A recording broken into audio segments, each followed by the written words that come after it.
Other members. Okay. Assembly Member Block.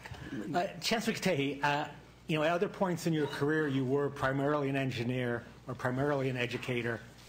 At this point, I'd suggest you are primarily the chancellor, and a different set of skills and a different set of training may be required. Right. And the fact that in your past you were an engineer or educator, to me, is irrelevant. If the system hasn't done a good job in training or hiring someone who is skilled to be a chancellor, I don't suggest they didn't do a good job in hiring the right person, but then the system needs to make sure chancellors are trained to be chancellors. Having said that, you suggested that you delegated this power to a vice chancellor to oversee police. Did your vice chancellor authorize the use of pepper spray or the use of force? That is something they need to, I cannot speak to this. Obviously, the investigation will bring this forward.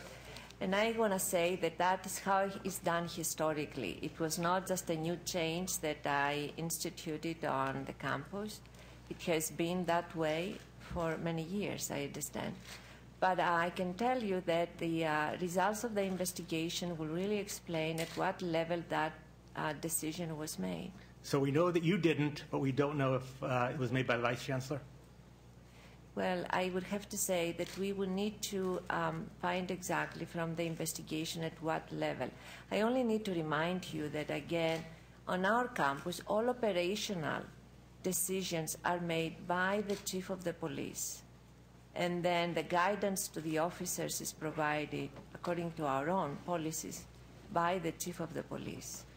So, well, earlier we talked about citizen review. I would suggest that the most important citizen review on a campus is by the citizen in charge, who is, in fact, the chancellor or her designee, and should not be made by necessarily just police. Thank you. We can go on to other questions. Thank you. I have three. Senator Huff,